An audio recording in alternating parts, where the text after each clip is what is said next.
कुणाल जी, आपको, मेरे सभी को पैनलिस्ट को और आपके चैनल के सभी प्यारे प्यारे दर्शकों को भारतीय जनता पार्टी की तरफ से मेरे यानी डॉक्टर आशीष का प्यार भरा नमस्कार। कुणाल जी, ये तो दुनिया गवाह है इस बात की कि मोदी जी ने जो कहा वो करके दिखाया। हम जुमलों की सरकार नहीं है, हम वादे नहीं करते, हम दावे करते हैं। ये 56 इंच का सीना अगर ये सोच के बैठा है कि इस देश को विश्व गुरु बनाना है, जिसके लिए नारी सशक्तिकरण करना बहुत आवश्यक है, तो ऐसे में नारी सशक्तिकरण होके रहेगा। और नारी सशक्तिकरण के लिए समानता का अधिकार, हमारे हिंदू संस्कृति में तो वाइफ को बेटर हाफ कहा जा रहा है। चलिए, आप बेटर मत समझिए, कम से कम इक्वल तो समझ लीजिए।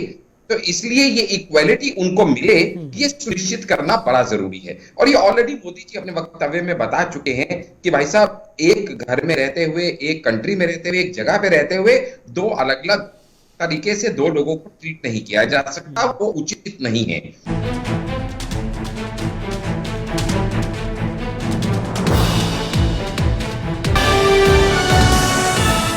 मुख्य सवाल यह था कि पूरा हिंदुस्तान एक बगीचा है खूबसूरत भिन्न भिन्न रंगों का, सबको एक ही रंग में रंग देंगे तो फिर यूनिफॉर्मिटी के बीच जो अनेकता में एकता जो भारत एक एग्जाम्पल देता है उसका क्या होगा? कुणाल जी, मैं आपसे चाहूंगा कि मुझे भी अनइंटरप्टेड समय दिया जाए और मैं सारे आपके क्वेश्चंस के जवाब दूंगा और यकीन दिलाऊंगा कि मेरे इन तथ्यों से आपके व्यूअर्स का ज्ञानवर्धन होगा और खासकर मेरे को पैनलिस्ट महेंद्र जी के बहुत सारे डाउट्स में क्लियर कर दूंगा। हमें यह समझना पड़ेगा कि ये जो ब्रिटिशर्स थे, इनका एक ही सिद्धांत था कि डिवाइड एंड रूल, और उस सिद्धांत के चलते हुए इन्होंने Christian marriage act, Parsi marriage act, मुस्लिम मैरिज एक्ट करके अलग अलग मैरिज एक्ट बना दिए थे लोगों को इन व्यवस्थाओं में बांटने के लिए। लेकिन जब देश आजाद हुआ उसके बाद जो हमारे पहले प्रधानमंत्री जवाहरलाल नेहरू जी थे, उनसे एक रिपोर्टर ने पूछा कि भाई आपने सारे एक्ट बना दिए, हिंदुओं के लिए क्या है? मैं बात कर रहा हूं 1956 की। ये इसको कांग्रेस के हमारे नेता इसको चेक कर सकते हैं। उन्होंने मुस्कुरा के जवाब दिया, हिंदुओं के लिए कोई स्पेसिफिक नहीं है, ये उनका बोया हुआ बीज है। जो आज ये हमारी जो इस समय देश की हालत है वो ये है। अगर उस समय आजाद भारत के सारे इन एक्ट्स को डेमोलिश करके वो एक यूनिफॉर्म सिविल कोड उस समय बना दिया होता, या कांग्रेस अपने 70 साल के राज्य में बना दिया होता, तो आज ये मुश्किलें नहीं आन पड़ती। मुश्किलें किस तरह की? आप समझिएगा, ये भ्रांति फैलाने का प्रयास किया जा रहा है कि सबके अलग अलग धर्म हैं, मान्यताएं हैं, भावनाएं हैं। यूसीसी किसी के धर्म से इंटरफियर नहीं करता, उसका आर्टिकल 25 से कोई लेना देना नहीं है, वो आर्टिकल 44 से रन होता है और उसमें क्लियरली मेंशन्ड है कि it deals with marriage, divorce, inheritance, adoption, maintenance and succession. यानी मेरे कहने का मतलब क्या निकला कि यहाँ पे धर्म का, आप किस धर्म को फॉलो करते हैं, आप कैसे नमाज पढ़ते हैं, आप कितनी बार पढ़ते हैं, इससे किसी को कोई लेना देना नहीं है।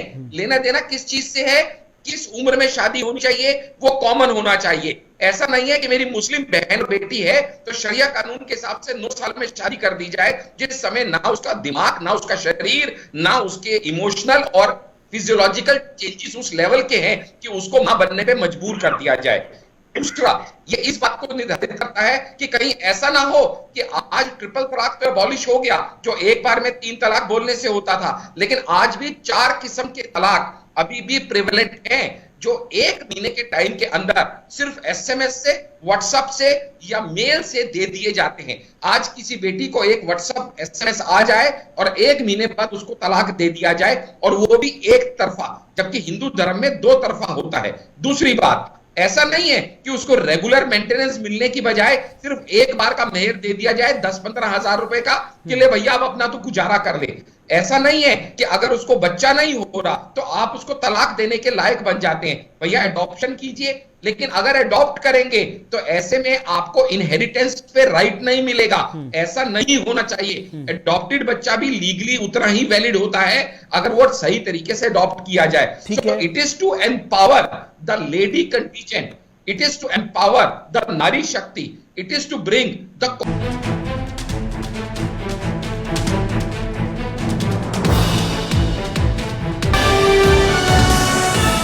कॉमन। और दूसरी बात, जब आपने कहा कि इसमें संशोधन कीजिए, उसमें कीजिए, मैं इसका जवाब दूंगा।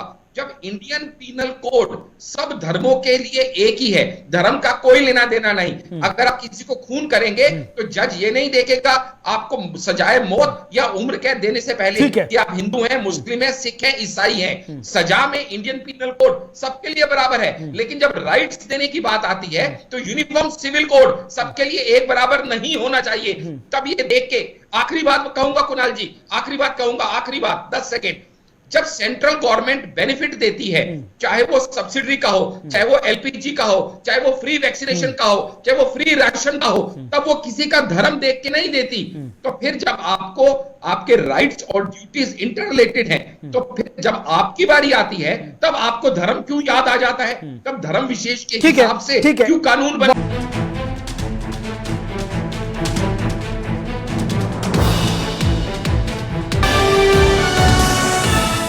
बुनियादी सवाल बताइए ना, आपको पता ही नहीं है क्या, तो आप अपोज क्या कर रहे हैं?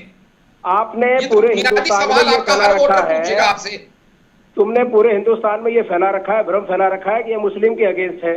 बोलिए है कि नहीं? अरे सर, बीजेपी कहां कह रही है? ये तो विपक्ष कह रहा है कि ये मुस्लिमों के अगेंस्ट है। नहीं, कितनी पॉलिटिकल पार्टीज है जो इसको लेकर आई कहीं भैया कि हिंदू नियम फॉलो कर दे, फेवर में है। वो तो कह रहे हैं कि भाई ये तो जो तमाम 10 करोड़ मुस्लिम लेडीज का भविष्य और वर्तमान सुधर जाएगा इससे, मालूम आपको? 10 करोड़ आपकी मुझे बोलने देंगे? ठीक है, साउथ में कुछ है, नॉर्थ में कुछ है, ईस्ट में कुछ है, इन सारी चीजों के ऊपर देखते हुए सहमति बनती है तो पार्लियामेंट में डिस्कस करेंगे।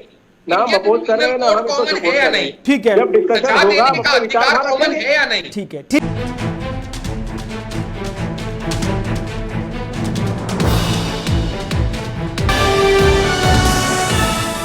मैं आपको बहुत सिंपल सी बात बता रहा हूं, ये जो बिल है ये पास होगा, ये लॉ बनेगा और यूसीसी इन एक्शन आएगा।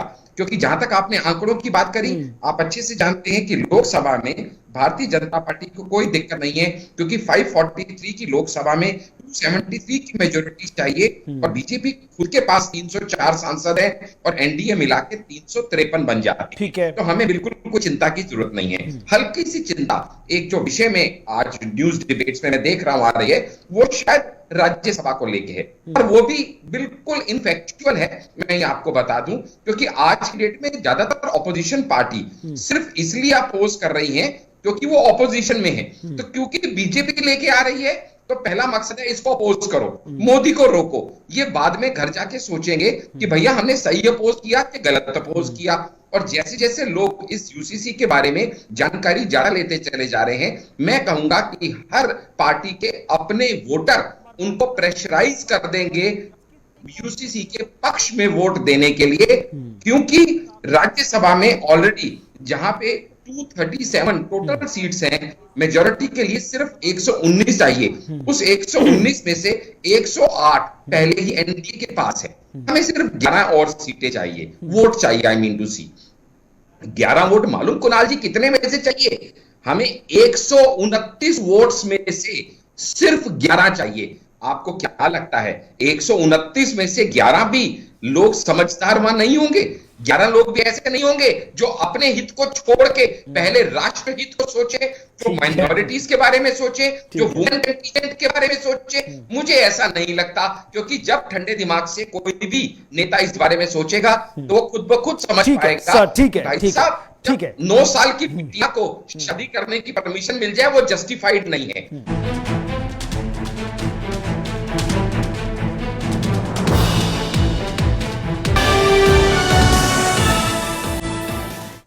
नमस्कार, बहुत बहुत स्वागत आपका। आप देख रहे गुलिस्तान न्यूज, आपके साथ मैं हूं कुणाल गोस्वामी। तो यूसीसी का फॉर्मूला और ऊपर से नंबर गेम। केंद्र की मोदी सरकार यूसीसी पर मॉनसून सेशन में विधेयक लाने की तैयारी में है। लोकसभा में बीजेपी अकेले दम पर बहुमत में मौजूद है, क्योंकि लोकसभा में नंबर गेम बीजेपी के पक्ष में नजर आता है। मगर राज्यसभा का नंबर गेम क्या कहता है? संसद के दोनों सदनों यानी लोकसभा और राज्यसभा में अगर यूसीसी संबंधित बिल पर अगर आंकड़ों को देखें तो बहुत कुछ जो स्थितियां हैं वो बदलती हुई नजर आती हैं। जहां लोकसभा में बीजेपी पूर्ण बहुमत के साथ है, तो वहीं दूसरी तरफ राज्यसभा में बीजेपी को विपक्षी पार्टियों के कई नेताओं को अपने पाले में लाना होगा। चुनाव से पहले यूसीसी का शगुफा जिस तरह से रखा गया है, उसके बाद कई राजनीतिक दल ऐसे हैं जो विपक्ष में हैं लेकिन असमंजस की स्थिति में नजर आ रहे हैं। लोकसभा में बीजेपी के पास 300 से ज्यादा सीटें हैं। एनडीए के घटक दलों को भी जोड़ लें तो आंकड़ा 350 सीट के आसपास जा पहुंचता है।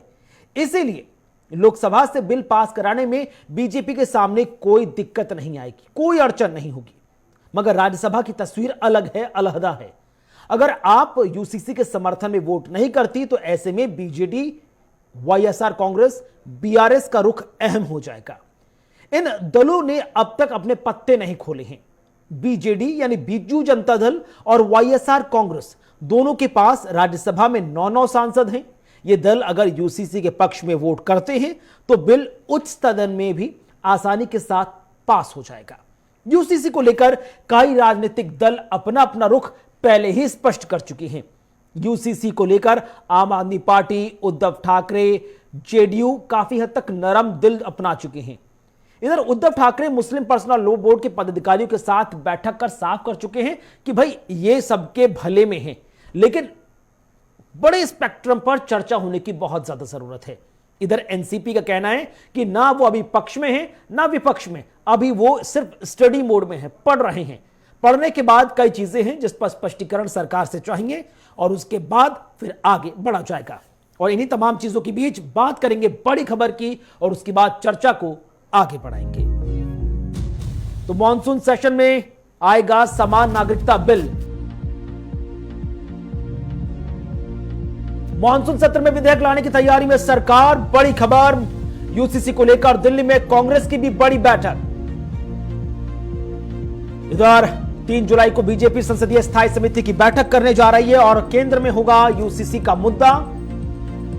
सांसदों की राय के लिए संसदीय स्थायी समिति की बैठक काफी अहम मानी जा रही है। तो चाहे सत्ता पक्ष में मौजूद भाजपा हो या विपक्ष को लीड करने वाली कांग्रेस पार्टी, सभी यूसीसी को लेकर अपनी अपनी रणनीति बना रहे हैं, अपने अपने नंबर सेट कर रहे हैं, ताकि जब मॉनसून सेशन में यह बिल पटल पर रखा जाए तो लोकसभा के बाद राज्यसभा में एनडीए को विपक्ष चुनौती दे पाए।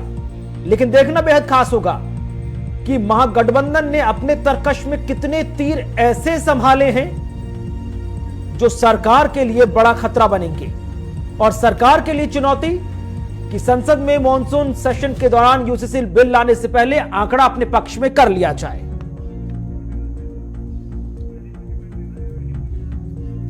तो मॉनसून सत्र में यूसीसी पर समान जो नागरिक संहिता है उस पर घमासान लगातार जारी है, लेकिन इन तमाम चीजों के बीच नंबर काफी अहम हो जाता है। इसी पर चर्चा करने के लिए 3 खास मेहमान हमारे साथ जुड़ रहे हैं। उन सबसे पहले आपको इंट्रोड्यूस करा दें, फिर चर्चा को आगे बढ़ाएंगे। सबसे पहले बात करते बीजेपी से, डॉक्टर आशीष हांडा हमारे साथ जुड़ रहे, बहुत बहुत स्वागत सर आपका। बीजेपी कांग्रेस से मोहिंद्र प्रकाश जी जुड़ रहे, बहुत बहुत स्वागत सर आपका।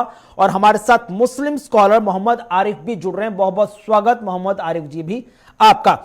डॉक्टर आशीष जी, शुरुआत आप ही से कर ले रहा हूं क्योंकि मॉनसून सेशन को लेकर सबकी निगाहें हैं, क्योंकि कहा जा रहा है कि हमने 5 अगस्त की तारीख देखी है और 5 अगस्त की तारीख 370 को लेकर भी गवाह बनी थी, राम मंदिर की नींव को लेकर भी गवाह बनी थी, और बीजेपी नेता कपिल मिश्रा ने जो बयान दे दिया कि इस बार की 5 तारीख यूसीसी को लेकर गवाह बनेगी। क्या कुछ तैयारियां हैं? कुणाल जी, आपको, मेरे सभी को पैनलिस्ट को और आपके चैनल के सभी प्यारे प्यारे दर्शकों को भारतीय जनता पार्टी की तरफ से मेरे यानी डॉक्टर आशीष का प्यार भरा नमस्कार। कुणाल जी, ये तो दुनिया गवाह है इस बात की कि मोदी जी ने जो कहा वो करके दिखाया। हम जुमलों की सरकार नहीं है, हम वादे नहीं करते, हम दावे करते हैं। ये 56 इंच का सीना अगर ये सोच के बैठा है कि इस देश को विश्व गुरु बनाना है, जिसके लिए नारी सशक्तिकरण करना बहुत आवश्यक है, तो ऐसे में नारी सशक्तिकरण होके रहेगा। और नारी सशक्तिकरण के लिए समानता का अधिकार, हमारे हिंदू संस्कृति में तो वाइफ को बेटर हाफ कहा जा रहा है। चलिए आप बेटर मत समझिए, कम से कम इक्वल तो समझ लीजिए। तो इसलिए ये इक्वालिटी उनको मिले, ये सुनिश्चित करना बड़ा जरूरी है। और ये ऑलरेडी मोदी जी अपने वक्तव्य में बता चुके हैं कि भाई साहब, एक घर में रहते हुए, एक कंट्री में रहते हुए, एक जगह पे रहते हुए 2 अलग अलग तरीके से 2 लोगों को ट्रीट नहीं किया जा सकता, वो उचित नहीं है। मैं आपको बहुत सिंपल सी बात बता रहा हूं, ये जो बिल है ये पास होगा, ये लॉ बनेगा और यूसीसी इन एक्शन आएगा। क्योंकि जहां तक आपने आंकड़ों की बात करी, आप अच्छे से जानते हैं कि लोकसभा में भारतीय जनता पार्टी को कोई दिक्कत नहीं है, क्योंकि 543 की लोकसभा में 273 की मेजोरिटी चाहिए और बीजेपी खुद के पास 304 सांसद है और एनडीए मिला के 353 बन जाते ठीक है। तो हमें बिल्कुल कोई चिंता की जरूरत नहीं है। हल्की सी चिंता एक जो विषय में आज न्यूज डिबेट्स में मैं देख रहा हूं आ रही है, वो शायद राज्यसभा को लेके है, और वो भी बिल्कुल इनफैक्चुअल है। मैं ये आपको बता दूं, क्योंकि आज की डेट में ज्यादातर ऑपोजिशन पार्टी सिर्फ इसलिए अपोज कर रही है क्योंकि वो ऑपोजिशन में है। तो क्योंकि बीजेपी लेके आ रही है तो पहला मकसद है इसको अपोज करो, मोदी को रोको। ये बाद में घर जाके सोचेंगे कि भैया हमने सही अपोज किया कि गलत अपोज किया। और जैसे जैसे लोग इस यूसीसी के बारे में जानकारी ज्यादा लेते चले जा रहे हैं, मैं कहूंगा कि हर पार्टी के अपने वोटर उनको प्रेशराइज कर देंगे यूसीसी के पक्ष में वोट देने के लिए, क्योंकि राज्यसभा में ऑलरेडी जहां पे 237 टोटल सीट्स हैं, मेजॉरिटी के लिए सिर्फ 119 चाहिए। उस 119 में से 108 पहले ही एनडीए के पास है। हमें सिर्फ 11 और सीटें चाहिए, वोट चाहिए, I mean to see 11 vote. मालूम कुणाल जी कितने में से चाहिए? हमें 129 वोट्स में से सिर्फ 11 चाहिए। आपको क्या लगता है 129 में से 11 भी लोग समझदार वहां नहीं होंगे? 11 लोग भी ऐसे नहीं होंगे जो अपने हित को छोड़ के पहले राष्ट्र हित को सोचे, जो माइनॉरिटीज के बारे में सोचे, जो वुमेन कंटीजेंट के बारे में सोचे? मुझे ऐसा नहीं लगता, क्योंकि जब ठंडे दिमाग से कोई भी नेता इस बारे में सोचेगा तो वो खुद ब खुद समझ पाएगा। भाई साहब, ठीक है, 9 साल की बिटिया को शादी करने की परमिशन मिल जाए वो जस्टिफाइड नहीं है। ठीक है, मोहिंद्र प्रकाश जी हमारे साथ जुड़े हुए हैं, नेता कांग्रेस हैं। मोहिंद्र जी, क्या लगता है, क्योंकि यहां पर डॉक्टर आशीष जी तो कह रहे भाई विपक्ष में 109 में से 9 लोग तो समझदार हैं जो आपके साथ हैं, लेकिन पर्दे के पीछे इस मुद्दे पर बीजेपी के साथ हैं। कैसे डील करेंगे इस सिचुएशन को राज्यसभा में? पहले तो सबको नमस्कार, गुड मॉर्निंग टू ऑल। अब मैं क्या बताऊं, ये नेता बीजेपी जो है ये गिनती गिना रहे हैं, ये कुछ और उल्टी सीधी बातें कर रहे हैं, लेकिन यूसीसी है क्या? उस बंद थैले को तुम लेकर आ रहे हो और सबसे ये उम्मीद करते हो कि उस बंद थैले को अंधों की माफिक हाँ कर दें। अब बीजेपी के तो लोग अंधे हैं, अंधभक्त हैं। मोदी जी ने जो कह दिया उन्होंने तो आंख मीच के भेड़ बकरियों की तरह उनके पीछे चले जाना है। लेकिन भाई एक समझदार आदमी देश में, देश का नागरिक और जागरूक कांग्रेस जैसी पार्टी, वो जरूर पूछे कि इस बंद थैले में है क्या। जब आप कोई मसौदा लेकर आएंगे, उसमें डिस्कशन होगा, उसको खोलकर देखेंगे उसमें है क्या, तब गिनती गिनी जाएगी कि कौन देना चाहता है कौन नहीं। अब ये तो सिर्फ ये बता रहे हैं कि साहब हम यूसीसी ला रहे हैं, उस यूसीसी को लाने के बाद क्यों कर रहे हो? एक सेकंड डॉक्टर आशीष, एक सेकंड डॉक्टर आशीष, ठीक है, कंटिन्यू कीजिए मोहिंद्र जी। नहीं, इनकी आदत है। नहीं, ठीक है, प्लीज कंटिन्यू कीजिए सर। आदत है किसी और को बोलने नहीं देना, ठीक है। ये बाबा आप कहते हो हमें पता ही नहीं क्या है। एक सेकंड डॉक्टर आशीष, एक सेकंड। मोहिंद्र जी, मेरे 2 सप्लीमेंट्री सवाल। एक, आपने कहा कि ये बंद थैला है, बंद कैसे है? यूसीसी की जो चर्चा है वो लगातार पूरी दुनिया में है, भारत में बाकायदा इसके लिए सर्वे हो रहे हैं, और अगर आप माई गवर्नमेंट की वेबसाइट पर जाए तो बाकायदा लंबा चौड़ा चिट्ठा है, पढ़ सकते हैं आप उसका। दूसरा, ये आपने कहा कि बीजेपी के जितने वो लोग हैं वो अंधभक्त हैं। अगर उसको सपोर्ट करने वाले अंधभक्त हैं तो जो आपके साथ खड़ी है आम आदमी पार्टी महागठबंधन में वो भी अंधभक्त है, जेडीयू भी अंधभक्त है, शिवसेना उद्धव गुट भी अंधभक्त है, और एनसीपी जो ये कह रही है कि भाई अभी हम ना पोजीशन में है, फेवर में ना अगेंस्ट में, अभी हम सिर्फ स्टडी मोड में है, पढ़ लेंगे उसके बाद हम बताएंगे क्या करना है, ये सब भी अंधभक्त हैं। देखिए, इस मामले में हर पार्टी का अपना रुख है। कांग्रेस पार्टी का जो रुख है वो सीधा साधा है कि पहले हमें पूरी चर्चा के लिए बताइए कि ये मसौदा है क्या, ठीक है, किस आदमी को, किस रीजन को, किस धर्म को, किस जगह पर आप जो है आगे ले जा रहे हैं। आपको पूछना चाहिए ना इनसे, फिर ये अपोज क्यों कर रहे हैं? डॉक्टर साहब आप बोलने देंगे कि नहीं? ठीक है मोहिंद्र जी, प्लीज कंटिन्यू कीजिए। फिर बुनियादी सवाल बताइए ना, आपको पता ही नहीं है क्या, तो आप अपोज क्या कर रहे हैं? आपने पूरे हिंदुस्तान में ये फैला रखा है, तुमने पूरे हिंदुस्तान में ये फैला रखा है, भ्रम फैला रखा है कि ये मुस्लिम के अगेंस्ट है। बोलिए है कि नहीं? अरे ये सर, भरा है कि बीजेपी नहीं कहाँ आपने? कह रही है? ये तो विपक्ष कह रहा है कि ये मुस्लिमों के नहीं अगेंस्ट है। नहीं नहीं, कितनी ये पॉलिटिकल Exactly. पार्टीज है जो इसको अब तो लेकर बोल आई ही कहीं रही भैया कि है, हिंदू सर, नियम मुस्लिम फॉलो कर दे। के फेवर में है। वो तो कह रहे हैं कि भाई ये तो जो तमाम 10 करोड़ मुस्लिम लेडीज का भविष्य और वर्तमान सुधर जाएगा इससे, मालूम आपको?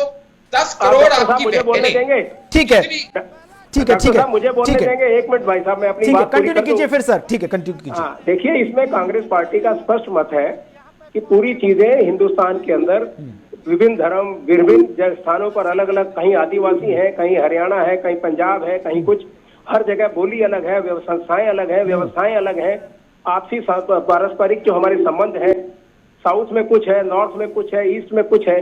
इन सारी चीजों के ऊपर देखते हुए सर, इनसे सहमति बनती पूछिए, है तो IPC पार्लियामेंट में कॉमन डिस्कस है करेंगे। नहीं? ना हम इंडियन अपोज कर रहे हैं, ना हम इसको कॉमन सपोर्ट है या कर रहे नहीं? हैं। ठीक है, जब डिस्कशन सजा होगा देने हम का उसका विचार अधिकार वहां कॉमन रखेंगे। है या नहीं? ठीक है, ठीक है, ठीक है, ठीक है, एक सेकंड। मुस्लिम स्कॉलर मोहम्मद आरिफ जी हमारे साथ लगातार बैठे हैं, बहुत देर से आप दोनों की बातें सुन रहे थे, पक्ष में भी और विपक्ष में भी। लेकिन मोहम्मद आरिफ जी, अगर हम बात करें, जो इस्लाम के जानकार हैं, वो भी पूरे इस यूसीसी के पूरे ड्राफ्ट को पढ़ रहे होंगे, देख रहे होंगे, चर्चाओं में शामिल हो रहे होंगे। अब तक क्या कुछ निष्कर्ष पर पहुंचे? क्योंकि all India Muslim personal law board तो कह चुका है कि हमने चर्चा करने के बाद एक ड्राफ्ट करने की बात पर सहमति जताई है और वो ड्राफ्ट सरकार के सामने रखा जाएगा, उस पर सरकार से राय ली जाएगी और उसके बाद तय किया जाएगा कि all India Muslim personal law board इसके समर्थन में है या नहीं है। आप क्या जानकारी हासिल कर पाए सर अब तक? जी शुक्रिया, शुक्रिया इस अहम मुद्दे पे मुझे बुलाने के लिए। क्या मेरी आवाज क्लियर आ रही है? बिल्कुल सर, बिल्कुल, ठीक है। आप मेरी आवाज क्लियर आ रही है आपको? बिल्कुल सर। तो मैं ये कहना चाहूंगा, देखिए, मुस्लिम पर्सनल लॉ बोर्ड की मीटिंग वगैरह हो चुकी है, अभी चर्चा नहीं हुई आपस में, अभी फाइनल कोई डिसीजन पे हम लोग पहुंचे नहीं है, इसलिए अभी तो कुछ कहना जल्दबाजी होगी। तो थोड़ा सा ड्राफ्ट वगैरह पढ़ लिया जाए, उससे डिसीजन हो जाए, फिर जैसा मुस्लिम पर्सनल लॉ बोर्ड कहता है, हम लोग मुस्लिम पर्सनल लॉ बोर्ड के फेवर में ही रहेंगे, खिलाफ जाने का सवाल नहीं मिलता है। और जहां तक मुझे लगता है कि अगर मुस्लिम पर्सनल लॉ बोर्ड देखेगा, समझेगा, अगर उसको लगेगा ये क्या कहते हैं बिल जो है विरोध के लायक नहीं है, तो जरूर भी विरोध करनी चाहिए। तो मुझे कोई दिक्कत नहीं है। मुझे लगता है अगर इसमें कोई खामियां नहीं होगी तो मुस्लिम पर्सनल लॉ बोर्ड भी इसे कोई क्या कहते हैं विरोध नहीं करेगा। नहीं, लेकिन लगातार कई लोग कह रहे हैं कि भाई उनको भी जानकारी नहीं है। अवेयरनेस को लेकर क्या कुछ किया जा रहा है? मुस्लिम समुदाय से जुड़े तमाम लोग हैं। मैं वही आपसे कह रहा हूँ, देखिए, अभी फाइनल डिसीजन कहना जल्दबाजी होगी, थोड़ा सा आप 1-2 दिन का समय दीजिए और इसके बाद जब नेक्स्ट टाइम चर्चा होगी तो आपको डीपली लेकर के बैठूंगा। और अभी जब कहना जल्दबाजी होगी, क्या हम ये सोच के बैठ जाए कि सरकार हमारे खिलाफ ही कर रही है, ये भी गलत होगा। पहले देख लें क्या है, समझ लें, चर्चा कर लें, डिसीजन उसके बाद निकालें, ज्यादा बेहतर होगा। ठीक है, अभी कहना थोड़ा जल्दबाजी होगी इस मामले में। लेकिन मोहम्मद आरिफ जी, जो सरकार तर्क दे रही है कि भाई यूसीसी आने से एक यूनिफॉर्मिटी आएगी, एक समानता आएगी, जो तमाम समुदाय और धर्मों से जुड़े लोग हैं, मुख्य रूप से जो तमाम कानूनी अड़चनों, एक सेकंड पूरे कंप्लीट कर लीजिए, जो कानूनी अड़चने आती है कई मामलों को सुलझाने के लिए, वो बहुत आसान हो जाएंगे। सुप्रीम कोर्ट कई मर्तबा कई एग्जाम्पल्स के साथ ही कह चुका है कि भाई आर्टिकल 44 पर आप कोई ठोस रुख क्यों नहीं अपना ले रहे। सरकार मुस्लिम नेशंस का एग्जाम्पल दे रही है, मिस्र का दे रही है, पाकिस्तान का दे रही है, सऊदी अरेबिया का दे रही है, इन तमाम मुमालिकों का दे रही है कि वहां पर भी यूसीसी है। इनको लेकर क्या कुछ एक निष्कर्ष निकला या क्या कुछ मोटी मोटी राय बन पाई है आप लोग के बीच? देखिए, ऐसा है, किसी भी मुल्क का उदाहरण देने से मतलब ये नहीं कि वो हिंदुस्तान में अपने इम्प्लीमेंट कर दिया जाएगा। बहुत सही, भाई, बहुत से ऐसी कंट्रीज है जहां पर यूसीसी लागू नहीं है और बहुत सी ऐसी कंट्रीज जहां पर यूसीसी लागू है। तो आपको देखना होगा कि सबसे पहली चीज है, हमारे धर्म में यहाँ पर हमारे नहीं, आदिवासी को इफेक्ट ना पड़े, किसी हिंदू को इफेक्ट ना करे, किसी मुस्लिम को इफेक्ट ना करे, सिख और बौद्ध भी यहाँ पर रहते हैं और क्या कहते हैं पिछड़ा वर्ग भी रहता है। तो आपको यहाँ पर सबसे अहम चिंता का विषय ये होना चाहिए कि हम इस कानून से किसी को धार्मिक भावनाओं को ठेस ना पहुंचाएं, चाहे वो किसी भी धर्म का हो। अगर क्या कहते हैं किसी को ठेस पहुंचाएगा, किसी को परेशानी होगी तो उसका विरोध करेगा। ठीक है, इसीलिए मैं कह रहा हूं, अभी कहना थोड़ा जल्दबाजी है, 1 से 2 दिन का समय दीजिए, इस पर बैठ के विस्तार से चर्चा की जाएगी। ठीक है, और फिर हम आपको फाइनली जो मुस्लिम पर्सनल लॉ बोर्ड का डिसीजन होगा या मुस्लिम पक्ष का होगा वो मैं आपसे जरूर शेयर करूंगा। ठीक है, लेकिन मोहिंद्र जी, आपको लग रहा है कि थोड़ा सा एक डायलेमा है, थोड़ा सा कंफ्यूजन है या फिर कहीं ना कहीं असमंजस भी है कांग्रेस में? क्योंकि हमने देखा था कि जब जो धारा 370 को लेकर जब संसद में प्रस्ताव रखा गया था, कई अपोजिशन पार्टियां थी, जैसे उन्हें पता चला कि भाई ये वोट बैंक का पूरा मामला है, तो तुरंत वो केंद्र सरकार के साथ आ गए। उसमें सपा, बसपा, आम आदमी पार्टी, आरजेडी, तमाम पॉलिटिकल पार्टीज थी जो उस वक्त अपोजिशन में थी, लेकिन जैसे उनको पता लगा कि भाई ये वोट बैंक का मामला है, वो तुरंत सरकार के साथ खड़े हो गए। और आश्चर्य की बात थी कि तुरंत उन्होंने बिना किसी चर्चा के भाई उसी ऑन द सेम डे बोल दिया हम सरकार के साथ हैं। अब आपको लग रहा है कि यह भी पूरा मामला कहीं ना कहीं वोट बैंक के इर्द गिर्द घूमता हुआ नजर आ रहा है कि जब से पीएम मोदी ने भोपाल में ऐलान किया कि भाई यूसीसी बहुत जरूरी है, उसके बाद से दिन नहीं गुजर रहा है, हर रोज एक पॉलिटिकल पार्टी जो विपक्ष में है वो सरकार का फेवर करती नजर आ रही है। तो कहीं कुछ चल रहा है अंदर मन में, मोहिंद्र जी? आपने बड़ी अच्छी बात कह दी। ये मोदी जी जब देख रहे हैं कि मैं कर्नाटका से हारना शुरू हुआ हूं और उनको सारे संकेत मिल रहे हैं कि अब मैं हारता चला जाऊंगा, तो अब उनको नया शगुफा छोड़ने के लिए, वोट बैंक की ही राजनीति करने के लिए यूसीसी का इन्होंने शगुफा छेड़ा है। वरना तो मोदी जी अमेरिका से इतनी सक्सेसफुल यात्रा करके आए हैं, वो अपनी अमेरिका यात्रा का बखान क्यों नहीं करते? क्यों वो आते ही एकदम से वोट बैंक की राजनीति पे आ गए? क्यों उनसे मणिपुर के ऊपर सवाल पूछा जाए तो वो जवाब नहीं देते, ना मणिपुर को देखने की बात करते? तो आपने बिल्कुल ठीक कहा, ये वोट बैंक की राजनीति कर रहे हैं, लेकिन ये इनको उल्टी पड़ेगी। हिंदुस्तान एक गुलदस्ता है। अमेरिका में आप ये देखिए जितनी स्टेट है, उन स्टेट के अंदर अलग अलग कानून है। ऐसा कोई यूनिफॉर्म वहां पर कोई कानून नहीं है कि सभी के ऊपर बराबर। सर यूसीसी है सर, वहां पर अमेरिका में यूनिफॉर्म सिविल कोड वहां पर लागू है ऑलरेडी है, लेकिन हर स्टेट में अलग अलग कानून भी है उसके हिसाब से। नहीं तो उसी के लिए तो बीजेपी कह रही है कि भाई इसमें भी जो तमाम क्लॉजेस है वो रखे जाएंगे, वो भी तो तैयार है इन चीजों के लिए। मैं उसमें ना आपकी यूएसए की डिटेल में नहीं जाना चाहता। यूएसए का एग्जांपल मैंने सिर्फ इसलिए दिया कि डेमोक्रेटिक कंट्री में यूएसए के साथ ही अपने आप को कंपेयर कर सकता हूँ। भारत भी लोकतंत्र में है। अब बात आती है भारत की।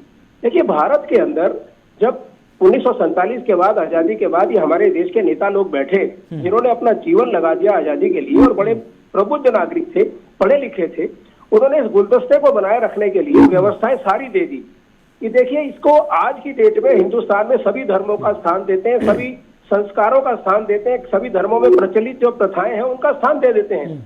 आने वाले समय में अगर जरूरत कभी पड़े तो यूनिवर्सल आप यूनिफाइड कोड आप ला सकते हैं। ठीक है। लेकिन आज क्या है, बीजेपी का लाने का मकसद कोई उस संस्था को या हिंदुस्तान को, एक किसी नागरिक को या किसी औरत को या लेडीज को या किसी वर्ग विशेष को फायदा पहुंचाने का नहीं है।